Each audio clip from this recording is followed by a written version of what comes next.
Hello, travel staff and friends. Chad McDowell here, travel nurse advocate and recruiter with Summit Medical Staffing, former college volleyball coach turned travel nurse recruiter. And I like to make videos to educate and empower travel nurses about the market and give them updates, always through transparency and acting in their best interest with honesty and integrity. That's what's most rewarding for me. And if you're here today, you're here for step 5 in my Travel Nurse 101 course, how to go from not knowing much to getting your first job.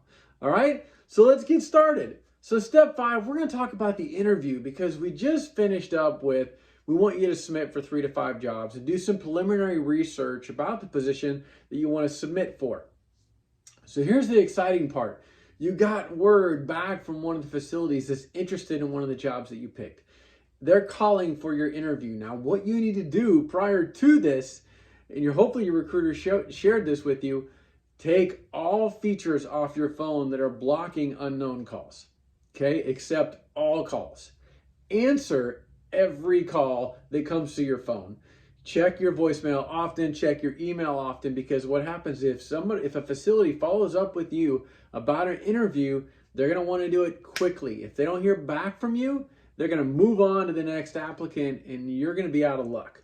So answer all calls, stay close to your phone, and be flexible for that interview if it comes. And when it does, congratulations, excitement, okay? Celebrate that.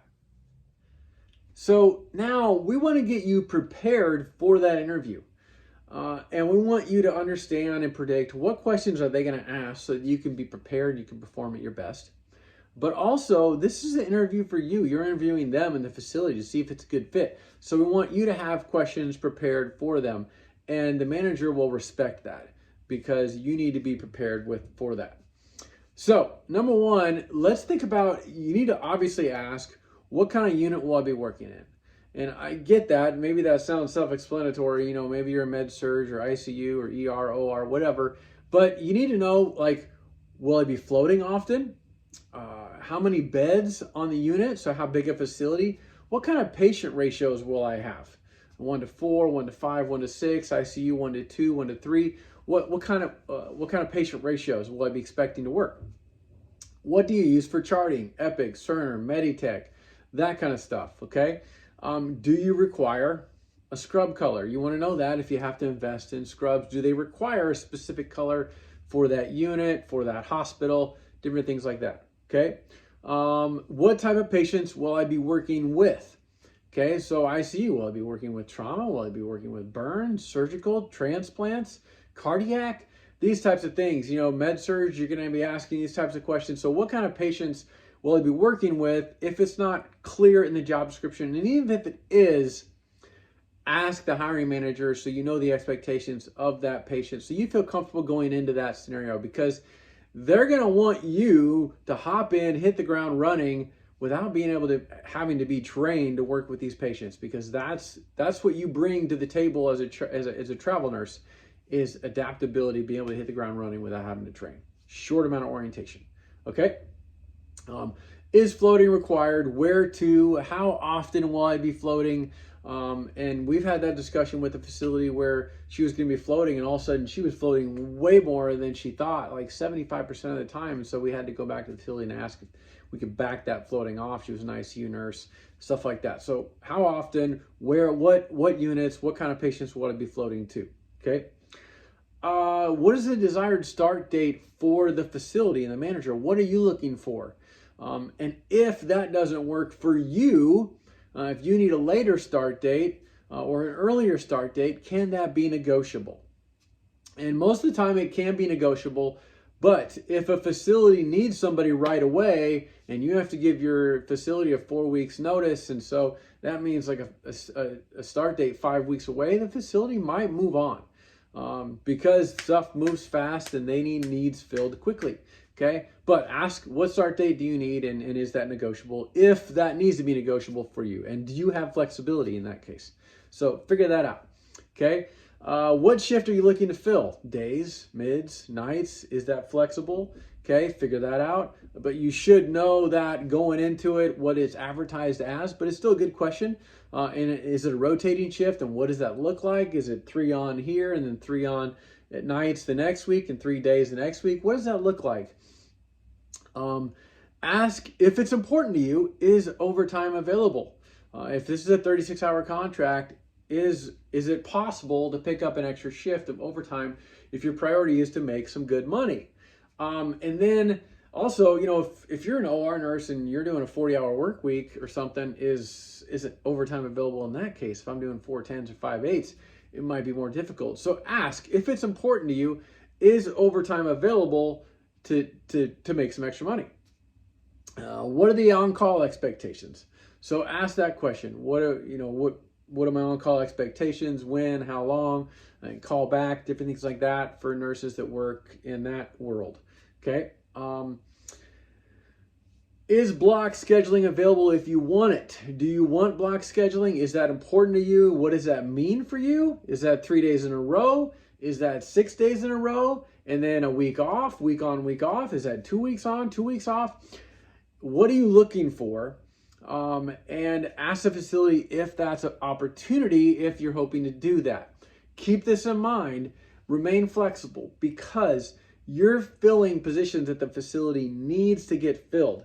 And block scheduling is usually a privilege that they hold for their staff, because guess what? Staff wants block scheduling in too, because they want a block of days off in a row. But a lot of places will work with you, and sometimes they have that schedule already set, but then maybe 2 weeks, 4 weeks in after you start, they make a new schedule and they might have more flexibility then. So ask those questions if that's important. I wouldn't recommend making that a contingent, block schedule contingent upon you accepting the offer, but that's up to you.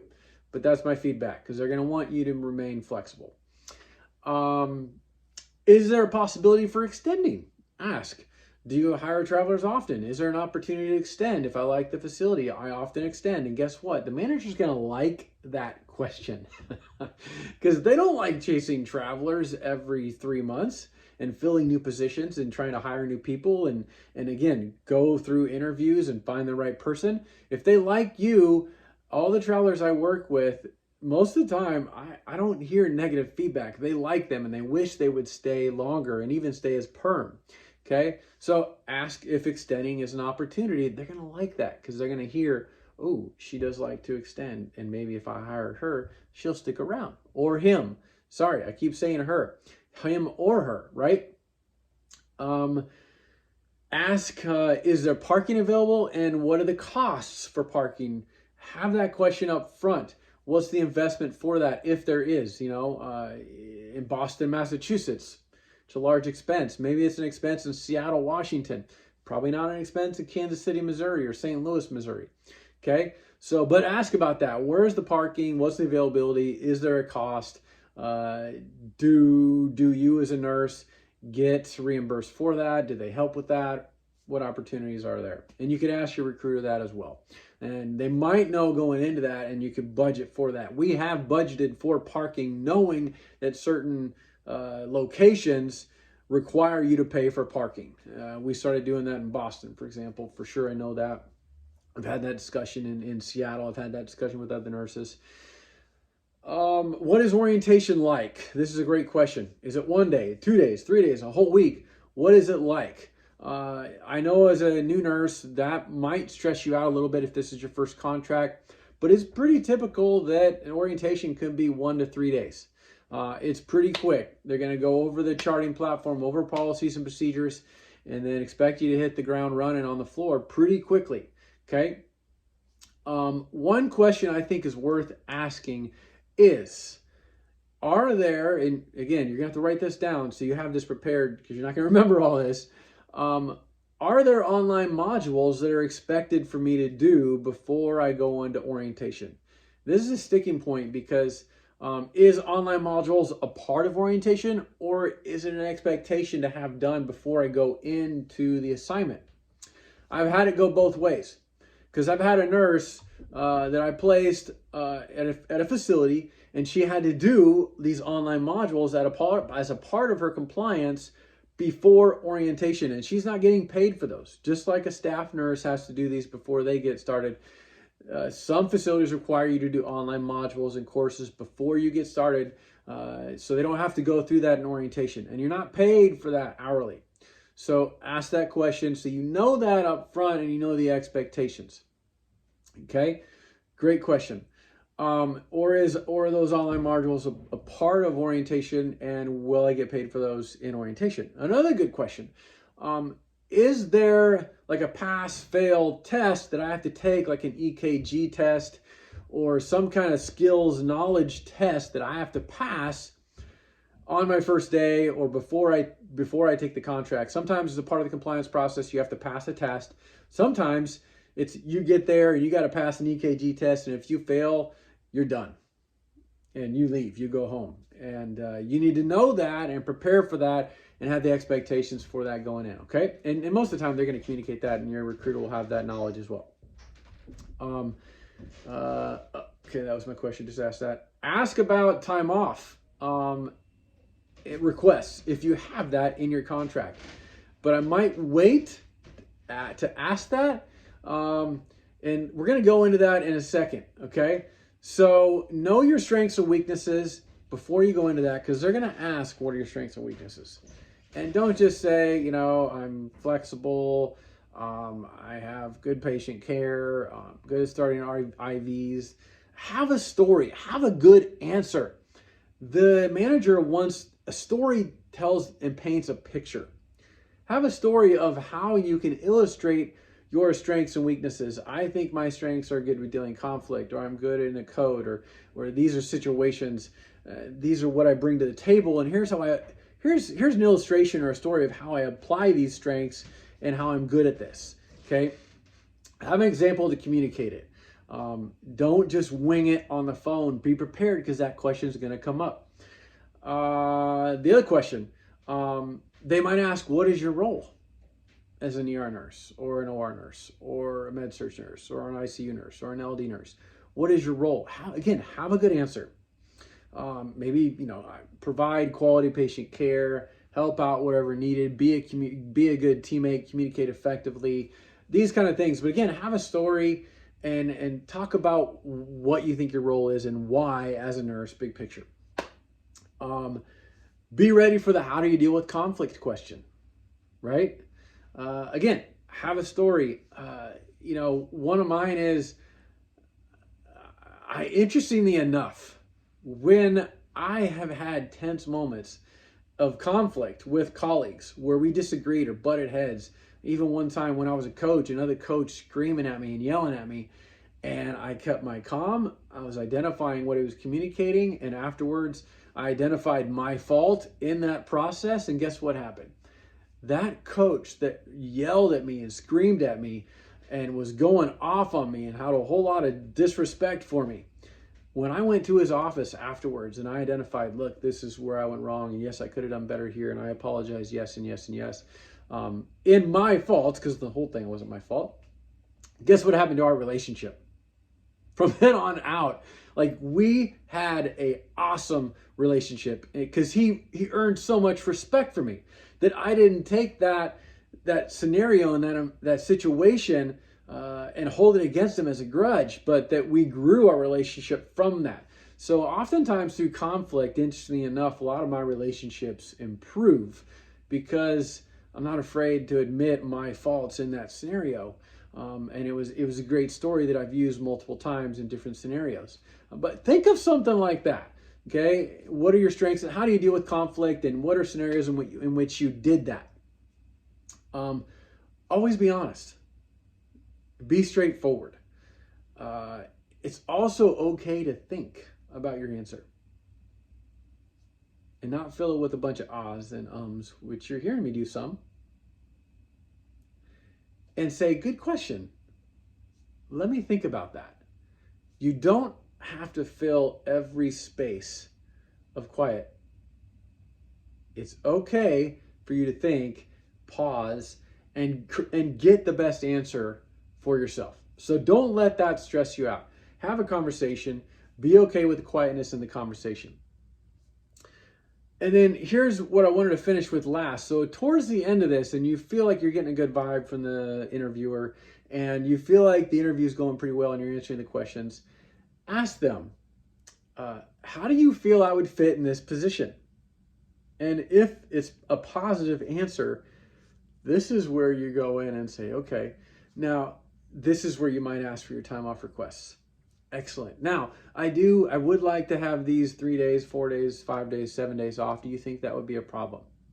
And in most case scenarios, if they like you and the interview's going well, they're like, yeah, we'll talk to my manager or the scheduler. I don't think that will be a problem. Great time to ask for that when the vibe is good. Okay, so that's my feedback in general on the interview process. Come prepared, be straightforward and honest always. It's a lot easier to remember honesty than trying to make up the stories that you thought you told. Okay, but be prepared with answers and stories to those questions that are most commonly asked. Okay, but ask the things that are important to you as well, like what patients, what units, what's the ratios, what's the charting, what are your policies and procedures, what are your COVID expectations and policies and procedures, okay? Ask these things, and it's okay to also, if you feel like it, is there other nurses that maybe I could talk to? Also ask the manager and maybe other travel nurses there for feedback about housing. They can be a great resource for housing and helping with that as well, since they flip travelers often at most of these facilities that you're talking to. Okay, that's a wrap for step 5. Step 6, we're going to go into contract and offer. I appreciate you being here today. I hope this was valuable to you, and I think it's valuable for existing travel nurses as well. I want to thank you for what you do. I'm extremely humbled and grateful by what you do every single day. Okay, if you want to schedule a call with me today, you can do that. Find me on any social media platform. You can text me at 402-287 I forget the number, forget it. chad.mcdowell@summitmedstaff.com. All right, you can email me there, and there should be links all over wherever this video is to schedule a call with me, so I apologize. But have a great day. Keep being awesome. Thanks for what you do. All right, see you next time in step 6.